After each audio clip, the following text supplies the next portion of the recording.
Other than modeling, texturing is probably the most time-consuming task a game artist has to wrestle through. Fortunately, Allegorithmic has opened up their texturing pipeline tool called Substance to anyone that has joined this challenge. Now in this video, our good friend Wes will explain how to use it and how to quickly get more texturing productivity out of your day than you'd ever expected. In this video, we're going to take an in-depth look at using Bitmap To Material as a texture creation tool. Using only Bitmap To Material, or B2M as I'll refer to it, and the free Substance Player application, you can create high-end texture assets. As you'll see, B2M does all the heavy lifting and provides a complete texturing solution by generating all surface attribute maps from a single source image. Before we dive in, let's talk about what Bitmap To Material is. At its core, B2M is a substance. However, it's a very powerful substance in that it's like having a mini image editing application that can be used not only in Substance Player, but any Substance-enabled application such as Maya, 3ds Max, Modo, Unity, or UDK. Bitmap To Material, when coupled with Substance Player, provides you with a complete standalone tool for creating textures and exporting bitmaps for use in any application. Simply put, you feed B2M a single diffuse image and it will generate all of the maps you need from that single source, such as normal, specular, bump, and height maps. B2M gives you full control over how each map is generated, allowing you to tweak and change parameters to create fully realized textures in an intuitive and visual manner. It's quick and it's easy. As I mentioned, Bitmap To Material is a substance, so it's much more than just a map generator or a plugin. Using B2M, you can generate maps at runtime, so it's extremely light in terms of asset size and is very friendly on bandwidth for downloadable content. Also, B2M parameters can be changed during runtime to make textures truly dynamic, and it works on mobile platforms as well.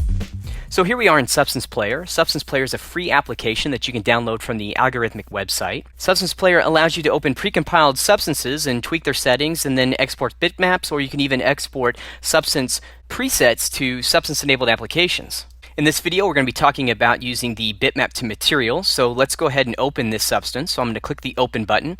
And I've already navigated to the B2M folder. And you can see that we have three substances here. We've got No Grunge, Real-Time Mobile, and then just the Bitmap To Material 2. This is the one that we're going to use. This is the full Bitmap To Material. So we'll go ahead and click Open on this. And now you can see here in Substance Player that we have a 3D viewport here. We can actually rotate using the left mouse button. We can use the right mouse button to zoom in and the middle mouse button to pan. Here at the top we have a 2D view that's actually going to allow us to look at all the different maps that Substance Bitmap To Material here is going to generate for us. We have diffuse, normal, specular, bump, and so on. And then over here on the right is where we're going to have our substance parameters. So this is where we're actually going to do a lot of our editing. Before we get started, I'm going to change the viewport just a little bit so that it looks a little bit better and more clear for this video. So I'm just going to grab my 3D view. I'm just going to left click, drag and drop, and tear this, and just go ahead and drag and drop this here at the top. So we have the 3D viewport and our parameters here below. And now we have our 2D view, and I'm going to go ahead and split this vertically. So let's go ahead and click this drop down, and I'm going to say split vertical, and then I'm going to click this and do split vertical one more time. And now I have the ability to go ahead and just fit these maps right to this viewport here. So we'll be looking at 3 at a time, and then I'll go ahead and just drag this over so we can minimize this and help to maximize our 3D view. Now this is where the magic is going to happen. So what we're going to do is we're going to need to drop a bitmap. So let me just go out here to my desktop, and I have an image here. So this is just a rock image, and I downloaded this from cgtextures.com. So all I need to do is just let's take this file, let's just drag and drop this here right onto just one of my 2D view, and I'm just going to let go of the left mouse, and you can see that I have a couple options here. And what you're going to want to do for your first image is load in the bitmap diffuse tweak. So I'm just going to left click on this option. And right off the bat, Bitmap To Material has done a lot for us. It's actually generated several maps. So here we have in our 2D views, we have the diffuse. If we come over to this output, we can here select our normal. Here's our specular, and you can see that we've already started to generate several types of maps. Here we can also look and we can see that we have a bump, and we also have a height map, as well as we have ambient occlusion. And here in our 3D view, you can see that the effects that these maps are starting to have. So here, let's just kind of maximize our 3D view. Let's zoom in here a little bit. And as I start to kind of orbit around into the 3D view, you can see the effect that these maps are having. I can also hold down the Shift key and move my left mouse button here as I drag, or press my left mouse button as I drag the mouse, and you can see that I can actually change the lighting a bit here so to get a little bit better look on how these maps are affecting the geometry. So now we'll just zoom back out, and something else that I want to bring your attention to is we start to look at our B2M parameters. So at the start here we have an output size, and you can see that I can actually click this drop down here, and I've got several different types of outputs that I can work. So 512 is what we're working with default, but we can go up to here to 2048, as well as be able to enter in our own random seed, or just click this randomize button, which will randomize all of the bitmap to material parameters. So the first thing I'd like to really show here is tiling. So typically when you are creating a project or you're working with some textures and you're going to create a general purpose texture, you're going to want these things to be tileable. So what I'm going to do is here, let's just maximize our 3D viewport a little bit. I'm going to come over here to my shader tab, and you can see that my shader list here, I'm working actually with the displacement shader. And what I'm going to do is just go ahead and click the edit button. And now we have a host of parameters here that we can use to control the way our shader is working on our geometry. So what I'm going to do to start is I'm going to come all the way down here to the bottom to the tiling method, and I'm actually going to just start to tile this image here. And as you can see here, I'll start to we'll go ahead and just bring this in at maybe here, let's just go ahead and numerically put in, let's do 2 tiles, and we'll zoom in here into our viewport, and you can see that right off the bat we have some ugly seams here. So this image that I'm using, or the image that I originally fed to Bitmap to Material, is not tileable. Now Bitmap to Material makes it very easy to solve this problem. So I'm going to come over here and I'm going to click onto my global tab, and I'm going to take a look at some of the tiling options that I have. So I have a lot of control over this. So under the make it tile method, I actually have the ability to choose offset or splat.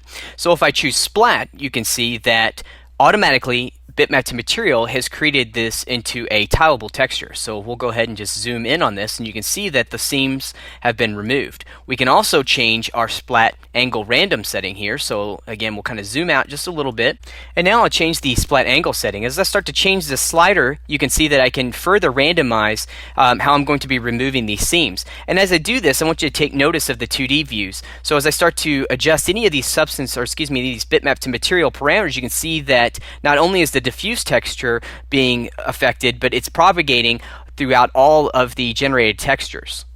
So in this case, I think I'll just go ahead and keep this splat angle at 0. And something else I can do is, again, I can go back over here to my random seed, and just clicking the random button here will automatically randomize different tiling textures or different tiling solutions for this texture. So with just the click of a button, I can generate several different types of tiled textures that are different variations from this one single source. When it comes to tiling, the natural lighting information that is embedded in the image, which is the soft gradient tonal ranges from dark to light, can cause noticeable repeating patterns. So let's go ahead and just kind of maximize our 3D view. And I'm going to go ahead and just adjust the tiling. So let's go ahead and just move this up to 4 tiles. And here I'll zoom in just a little bit. And now I'm going to highlight some of these areas that I'm talking about. So here you can see these dark ranges in the natural lighting of the image have become noticeable patterns. In order to make this a better tiling image, what we'll do is we'll just come down here to our lighting tab, and we'll go ahead and adjust our lighting equalizer. So as I take this lighting equalizer value and I start to increase this, you can see that I'll be able to diminish those dark areas. Now I've removed those dark tones, and now we have a much better tileable image. Now the light equalizer is advanced in Bitmap to Material because it can remove the tonal ranges, but it's not going to diminish any of the color in the diffuse texture. You also have the ability to cancel highlights in the image as well as shadows, and then you also have the ability to mess with the diffuse albedo. So if you wanted to remove all lighting information from the image, you can do that as well. Now let's take a look at the controls that we have for affecting the normal map. So what we're going to do is we're going to go ahead and take a look at, here, let's go ahead and maximize our parameters here for just a moment, and let's go over to our relief tab. Something else that I'll do, here, let's close up some of these other tabs here, and for this example, let's go ahead and just take our tiling all the way back down here to 0. So now we have a little bit more of a better look at how the normal map is going to be affecting this. And here in our relief tab is where we can actually start to tweak the way that the normal map is going to be generated, and we have a lot of control. So in this case, we'll go ahead and we'll just kind of zoom in here on our normal map, and we'll adjust this just a bit so you can see this a bit better. So here's our normal map in our 2D view. We have options to change our normal format, so between DirectX and OpenGL. We also have the ability to include a secondary relief type, such as adding another height or normal map to further augment the overall normal map effect. We also have the ability to control the blending. Choosing Interpolate replaces the original, and choosing Add will combine the two maps to create a new normal map containing information from the original and the secondary map. Combining maps gives you greater flexibility and allows you to create normal maps with more complex surface attributes. We also have the ability to go through and adjust our strength, so we can increase our normal strength, and you can see that that starts to update here in our normal map. And then we can actually break down into the different sizes of the detail. So we have fine details, so we can increase how the fine details are going to be affecting the normal map here. We can also work with medium details, so these are going to be medium-sized shapes here into our image. And then we also have the very large shapes, so you can see that we can start to change this as well and affect the image. We can also go through and we can sharpen the normal map, we can soften, and we can also, again, adjust that height map balance. 0 means that all the data is in the displacement map, and 32 means that all the data is in the normal and the bump maps, and there is no displacement mapping. One of the more powerful aspects of B2M's normal map generation is in having the ability to adjust the shape recognition. So here we'll navigate to the shape recognition. We'll close the relief tab, and here we have this shape recognition category. So we'll go ahead and drop this down, and now we'll have several controls that allow us to affect the shape recognition in the normal map. So the inherent light and dark values of the natural lighting in the image can cause the highs and lows in the normal map to be incorrect or off. The shape recognition allows us to reestablish the correct shapes in our map. So we do have some recognition intensity value here of 0.5. So let's go ahead and turn off our shape recognition. I'm going to go ahead and take this slider all the way down to 0, and you can see how this is going to affect our image. So let's go into our 3D view and just start to kind of rotate this guy around. And to help illustrate this, I'm actually going to add some height or displacement to this. So I'm going to go over to the shader tab and adjust the height parameters to increase the height effect. Now B2M has generated a height map for us, and it will drive the displacement. Now let's rotate the view and zoom in a bit, and you can see that we now have some displacement on the surface of the mesh. And this will make it easier to see the shape recognition effect. So what we want to look for is how the lighting is actually going to be affecting this image. So let's go ahead and just kind of zoom in here a bit on our let's see, if we take this back to 100 in our diffuse image. So if we kind of look at this image, we can see that we've got some lighting is basically coming from the top, or this is lit from the top down. So you can see that we've got these hard edges here of these rocks, and you can see where the shadows are kind of falling underneath these kind of hard cracked edges here. And what's going on is these edges here that are causing these hard shadows, these edges are protruding further than the rock area above them. So we should be getting kind of like a slope here. So as say in this area here, this is maybe not protruding as much, and then as we come down to this hard edge, that edge is kind of sticking out more in the rock. So if we kind of zoom in and rotate around on our normal map here, or what's happening here, was come over to this glancing, you can see that basically we don't really get that true to life shape of this rock. What we get is everything is just basically on an even plane. So as we start to look at some of these edges here, everything is just really flat, and this doesn't make for a very good normal map. So what we want to do is we want to introduce some shape recognition, because we want to actually adjust the way this is working. So and again, we're really going to be taking a look at these edges. So here's what we'll do. I'll go ahead and just kind of put this here in this angle, and I'll start to introduce my recognition here. And here, let's find a really good area to kind of track this. Here we go. This is a good edge right here. So let's do this. Let's take this back to 0, and let's again focus on this edge here. And so if we kind of zoom in on this spot right here, you can see this is the edge we're looking at. As you can see, it's a very flat plane. So this edge is not protruding above where this any of the other rocks. So what we should really have is this edge should be sticking up, and there should be a slope backwards, and that's what's actually causing this shadow here. So we're not getting that in our image, so what we can do is we can just adjust our recognition here, and as we start to do that, you can see that we're really starting to affect the way this is working. So now when we kind of zoom back out, this edge here and this edge here, if we start to kind of go into that glancing angle again, you can see that we have now reestablished the way these shapes are working, and these edges are actually the highest, I guess we'll say the peak points here in our normal map.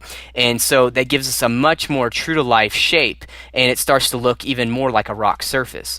Again, we can even overcrank this a bit more.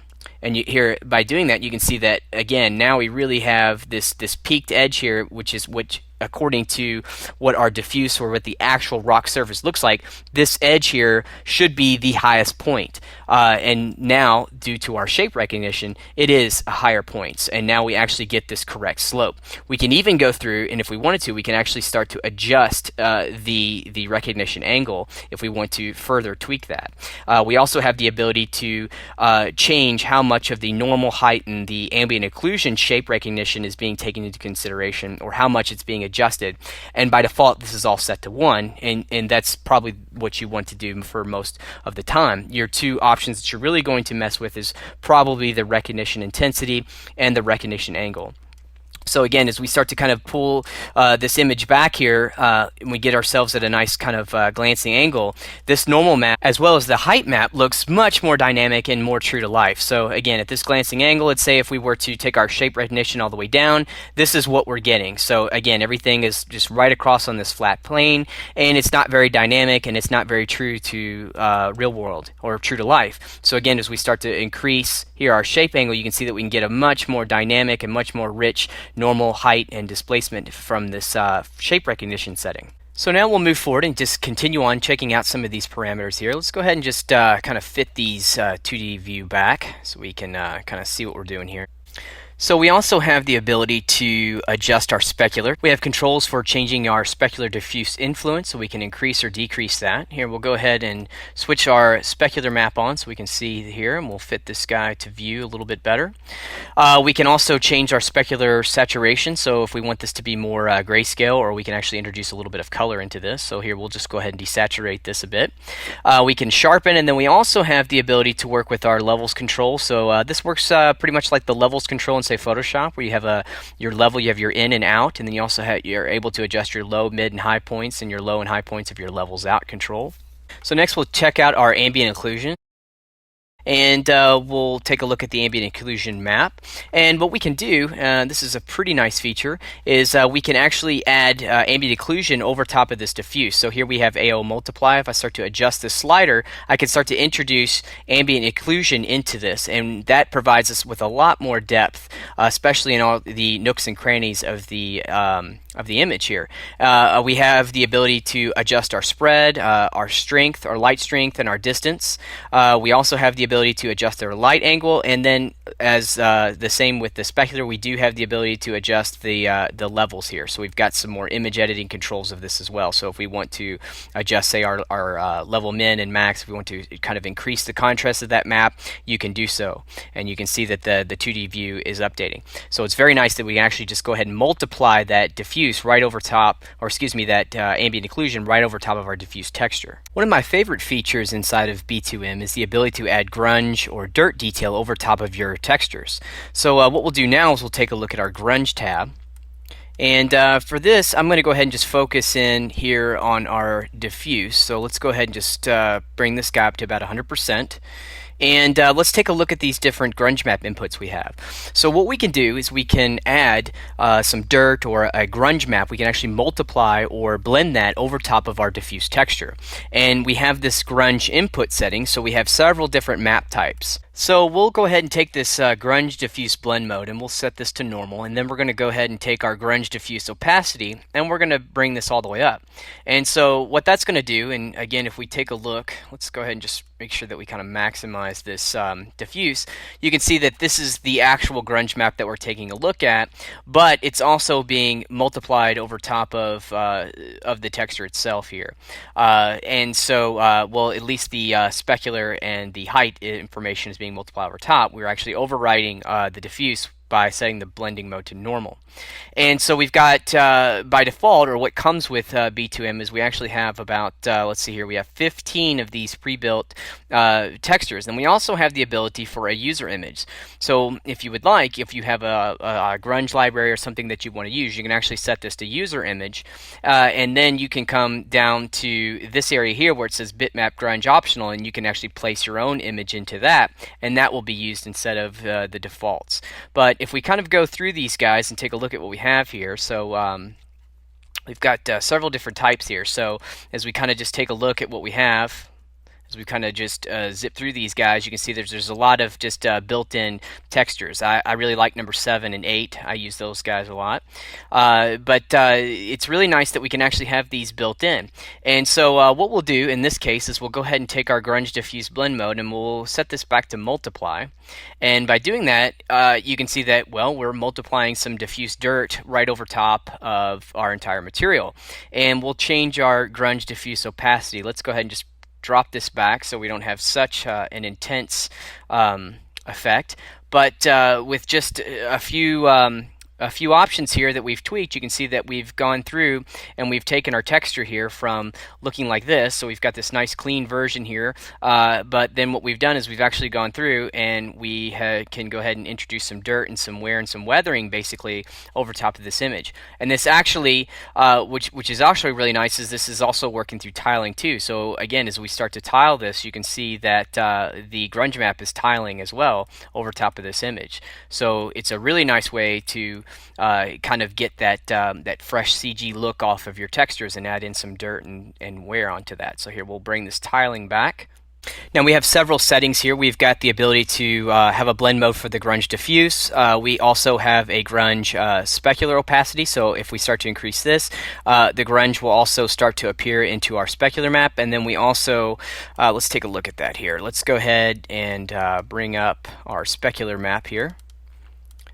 So you can see here's our specular map, and as we come into, right now our grunge specular blend mode is set to multiply.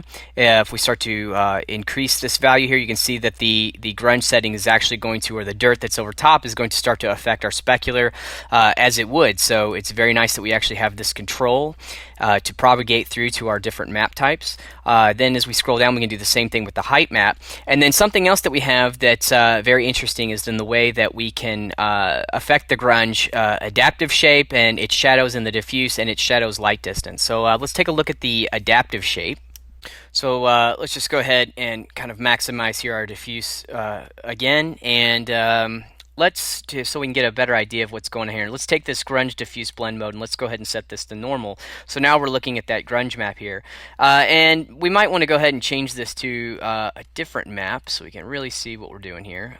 Let's go through and maybe pick something here that has, here we'll put these cracks in here. Whoops, actually change that there.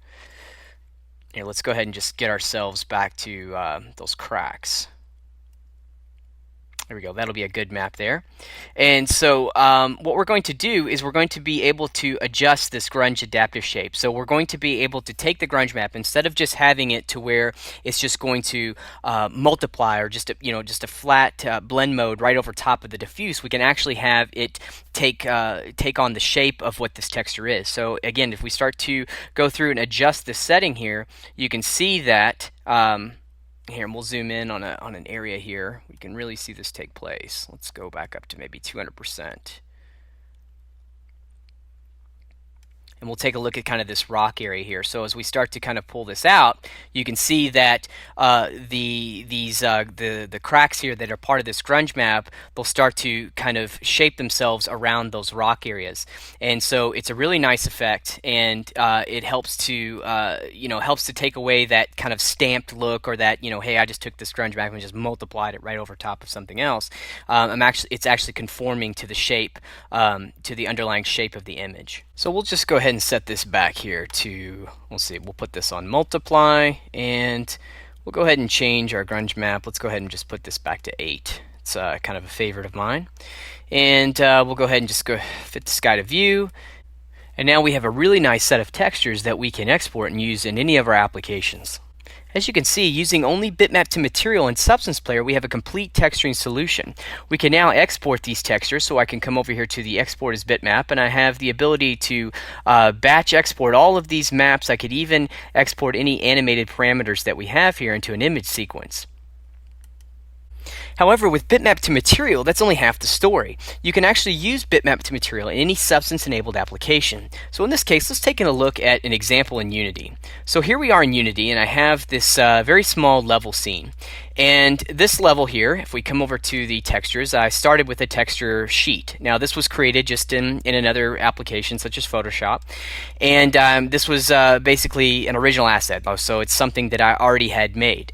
And what I want to show is how I can take this original asset or things that you may have already done in your other projects and how you can enhance them further with Bitmap to Material. So I have this texture atlas, the ground here, and you can see the wood. These are repeatable textures, so these textures are being mapped onto individual little grids here that make up this floor. And then you can see here that we got this fence here is repeatable horizontally across. And so what I did was I took this single diffuse texture and then I fed that right into Bitmap to Material. So let's go ahead and take a look at that material here in Unity. If we come over here and take a look, we've got, here's the material, Bitmap to Material. I did some enhancements here on the diffuse, so I've got an enhanced diffuse texture, I've got a normal map and a height map that was generated for me. What's really nice about this is that I didn't have to create these maps in another application or anything like that. I can do it all within Unity, all using Bitmap to Material. Also, the only bit of weight to this project is the fact that I have this diffuse texture. So Bitmap to Material will create the normal map and the height map for me at runtime. The only weight that I have from this asset is the original diffuse texture that I fed it. So this decreases the size of my binary. So something else we can do is if we go ahead and take a look at this material, you can see that again here's where it's using the diffuse, normal, and the height. We're using the parallax specular shader. We have all of the same material settings here, or texture settings, that we have been talking about through Substance Player, and you can see that all of those same things are still available to us right here inside of Unity. And so one of the things that I want to do is I want to be able to add some grunge onto this guy. So like I said before, one of the things that's really interesting about this is that the floor here was all tiling. So each one of these pieces of floor here. Now if I go ahead and select this, you can probably see from the wireframe here, but if you look, we've got here you can see these two triangles here. So each one of these grid pieces in the 3D app, when these were just basically snapped together. So if we started to put ourselves a repeating kind of like grunge texture over top of that, you'd see the same exact pattern over all of these grids that make up the floor. But however, by using Bitmap to Material, I can get around that. So let's go ahead and select the Bitmap to Material. Let's come over and let's go ahead and just add ourselves some grunge maps, as we just saw within Substance Player. So I've got my grunge input. I'm going to go ahead and use number 8. So again, this is built in. I didn't have to. If I wanted to, I could supply an image, but I'm going to go ahead and keep working with the number 8, and we'll start by go ahead and increasing. Let's see here, let's change our grunge diffuse blend mode. Let's go ahead and switch this to multiply, and then we'll go ahead and just adjust our grunge diffuse opacity. From there we'll come up and we'll probably take a look here at our grunge map balance, as well as our grunge map contrast.